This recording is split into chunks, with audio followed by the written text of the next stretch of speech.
Addison. And I'm Ethan. We've been together for about 5 years. And married for 3 years.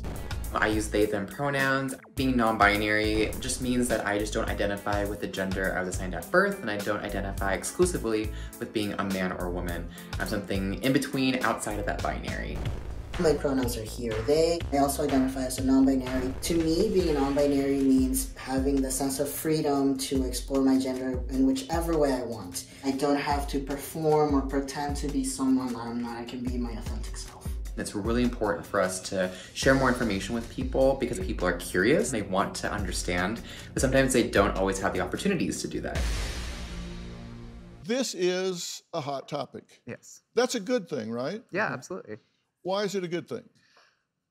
I guess because it creates dialogue and it invites conversation to learn about other people. Yeah, and I think a lot of people are really confused about gender identity in these times, and it's good for us to have these conversations so people open their minds and relearn and unlearn to what we've been taught. Right. And Addison, many people think gender pronouns are exclusive to the LGBTQ plus community, but that's a misconception, true? Yeah. Well, everybody has pronouns. Like, you may use he and him as your pronouns, right? I use they and them as my pronouns. We all may have a certain gender pronoun too, but I think it's important for people to understand that for trans and non-binary people, we often change our pronouns to reflect who we are when we come out and be who we are. How do you explain the difference between sex and gender? I consider sex to be our biological makeup. Our chromosomes or hormones, our genitals is a biological makeup. But our gender is more of an internal sense. So think of it like this. Sex is what's between the legs, and gender is what's between the ears, right? It's how we see ourselves on the inside. Okay. And that's something somebody can't know. Gender is something somebody can't know just by looking at somebody. Nope, yeah. Because everyone is going to present and express themselves in a different way. I know, it's very confusing, right? Everyone's like, what is going on? But it's really, about us breaking that assumption that we can tell someone's identity, someone's story, their pronouns, even their name, just based on how they look, right? Yeah. And so how does someone ask? How does somebody clarify that? Ethan, what's the best way? What's the most comfortable way? I think for me, to create a safe space for people to share their pronouns, I will say, hi, my name is Ethan. I use he or they pronouns. What about you? I think it's really important for us to recognize other people's pronouns because, again, we can't make that assumption, but for so many people who are cisgender, meaning that you do identify with the gender that you were assigned at birth, you're not transgender or not non-binary, I think a lot of people don't even question their pronouns because we already use them and it's already assumed correctly. Mm-hmm. But for so many trans and non-binary people, that isn't often assumed correctly. So we need to take the time to get to know people. Cisgender, it says adjective that describes a person whose gender identity matches or aligns with the gender he or she was assigned at birth. Now, this would be what has been traditional for centuries, right? Mm-hmm. Why does it need a term? If we don't use that term, then we end up saying maybe real men or normal men or regular men, right? Or we just say men, and then we say maybe transgender men, right? And the thing is that we need to realize that trans women are women, trans men are men too. And so we just want to have a term for that privilege, that assumption that your gender identity is going to match the one that you were assigned at birth. All right, and then transgender, adjective, describes a person whose gender identity does not match or align with the gender they were assigned at birth. And then non-binary describes a person whose gender identity does not fit into the traditional binary of man or woman. And that term can be abbreviated to, and how do you pronounce that? NB. NB. NB, yeah. Okay, and explain that. For transgender people, we are assigned a sex at birth.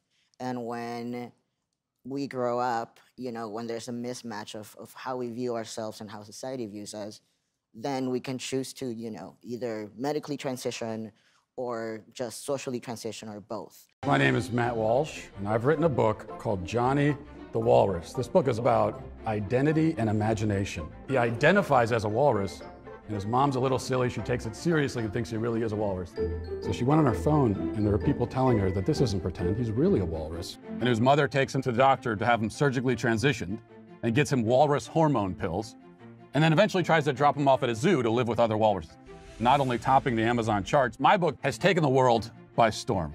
You're saying that there should be no construct of gender, just sex. You're either male or female. Right. And someone feeling in a mental, emotional way that they don't identify with the sex that they have been biologically created as and assigned at birth based on their genitalia, if they don't feel that way, that there's no construct that describes that, experiences that. Well, that's got nothing to do with the realities. You can feel however you want. I mean, I could sit here and say that I feel like a tomato plant, but that doesn't mean that I'm actually in those things. So your self-perception, you can have whatever self-perception you want, but you can't expect me to take part in that self-perception or to take part in this kind of charade, this theatrical production.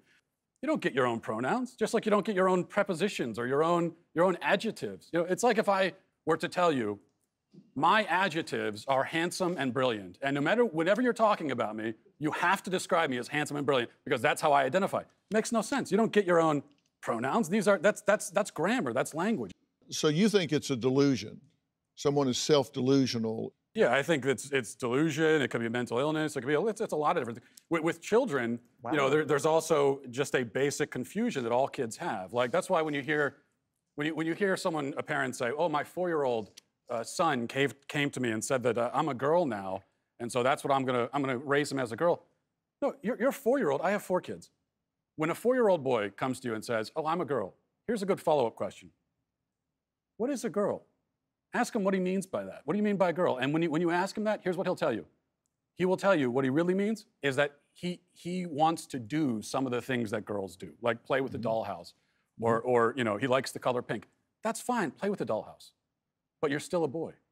And that's a question I would like to throw out to other members of the panel, actually, because just like the 4-year-old can't answer what is a girl, well, this is one of the problems with this left-wing gender ideology, is that no one who espouses it can even tell you what these words mean. It's like, what is a woman? Well, can you tell me what a woman is? No, I can't. Because it's not for me to say. Womanhood looks different for everybody. What do you define a woman as? An adult human female. And what does a female mean? Well, how do you define a female? Someone with female reproductive organs.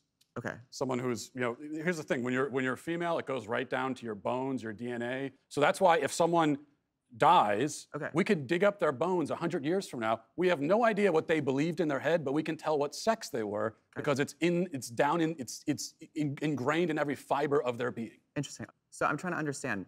Your definition is that a woman is someone who is female, you said, right? Correct, is a biological female. So what happens if we have maybe someone who is female, identifies as a woman, right? Cisgender woman, right? As you just explained, maybe doesn't have the ability to reproduce. Maybe doesn't have those organs that you're talking about that are reproductive organs. I have answered the question. You stood up here and said trans women are women. Yes. Tell me what you mean. What is a woman? Womanhood is something that, just as Ethan explained, I cannot define because I am not myself. But you used the word, so what did you mean when you said trans women are women if you don't know what it means? Right. So here's the thing. So I do not define what a woman is because I do not identify as a woman. Womanhood is something that is an umbrella term. It includes people who... That describes what? People who identify as a woman. Identify as what?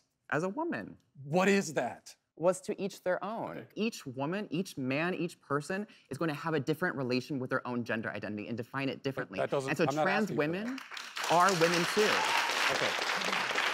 And you want to hold on. Trans women are women. You won't even tell me what the word means, though. So that's the problem. You want to reduce women, you want to reduce men down to maybe just their genetics, our genitals, our chromosomes, right? That's what you're saying. You want to do is what you want to do is appropriate women.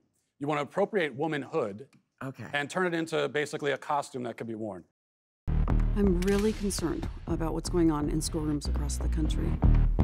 The entire gender pronoun situation makes me feel very upset. People may think that if you don't want to use the preferred pronouns, that you're against gay people. This is 100% untrue. I am a huge advocate for gay people, trans people, and the like.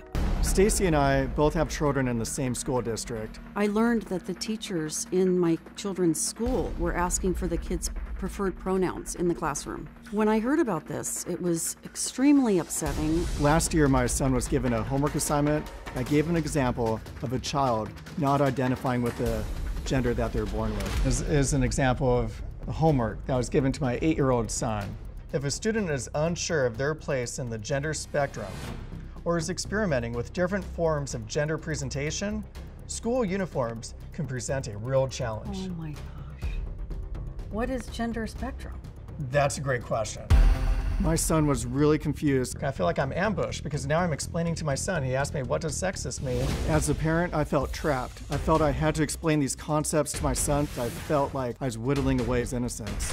This year, my 12-year-old daughter had a science teacher ask the class about their preferred gender pronouns. I don't want a teacher talking to my child about gender pronouns. It is not appropriate. It's crossing a line. It's unacceptable. This is a parent-child issue, not a teacher-child issue. I wanted my kids to have nothing to do with it. I had to pull both of my kids out of this school district. I've decided not to pull my children out of the school district, but I'm fighting for change. I've been attending school board meetings for about a year now. What's happening across the country is teachers could get fired if they use the wrong gender pronoun. That just seems wrong. This is my mission in life, to protect my children, and however I need to do that, I will. What Matt and I and a group of us are doing is we're working to have the school board removed completely. A lot of people I know, a lot of parents I know, are afraid to speak up, and I speak for them, and I'm not afraid. Arlo, how old is the baby now? Oh, Sparrow's actually going to be 4 in February. Has Sparrow decided as... Oh, a gender? Yes. Oh, that's a great question. Sparrow is in a point of learning and exploration with a lot of things, including gender. Language with children at 4 is very, they're figuring it out. And so currently, Sparrow uses he for everyone. No, it doesn't matter what their pronouns are, and we've mentioned it. They just call everyone he, they don't conjugate it correctly. They don't use him or his or anything. Just he for everything. So we joke that he is Sparrow's preferred pronoun because that's what they use for everyone. As far as for themselves, though, they're not coming consistently saying, I would like, I want to be a boy or a girl, or I feel like I'm non-binary. We don't have heavy, in-depth, overt communications. It's not like every morning I wake them up and say, all right, what's your gender today, hoping they'll finally give me an answer. So it doesn't come up like that. Okay, you decided this was important to leave unspecified, undetermined. Why? Because of the fact that gender is so social, and it is such a social construct. Now, we say we shouldn't interact with one another differently because of our genders. Everyone deserves the same respect and treatment. But it has been scientifically proven that children are interacted with very differently based on whether they are assumed to be a boy or a girl. Girl children are held more, boy children are given, mechanical toys more often, all of these kind of examples and anecdotes. And I felt it was important for Sparrow to get the chance to figure themselves out without all of that pressure, intervention, and programming. It seems like we should just keep the dialogue going and hopefully find some middle ground. I have a question. Arlo, you mentioned that you don't have your child discussing pronouns or figuring out their pronouns yet, and yet in school, our kids are being asked what their pronoun is. I'm confused about how that works. And then there's always this fluidity right around what pronoun you are each day. So it's constantly changing.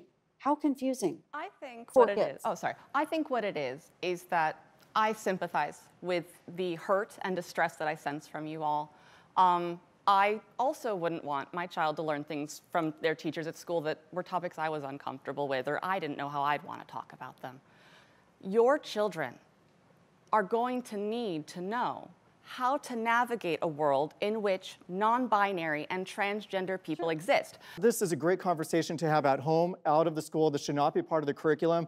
We're out of time, but I thank everyone for your thoughts and ideas and for remaining civil about the conversation. The dispute over gender pronouns. I don't identify exclusively with being a man or a woman. I use they and them as my pronouns. You don't get your own pronouns. You think it's a delusion. In school, our kids are being asked what their pronoun is. This is a war on gender. New Dr. Phil.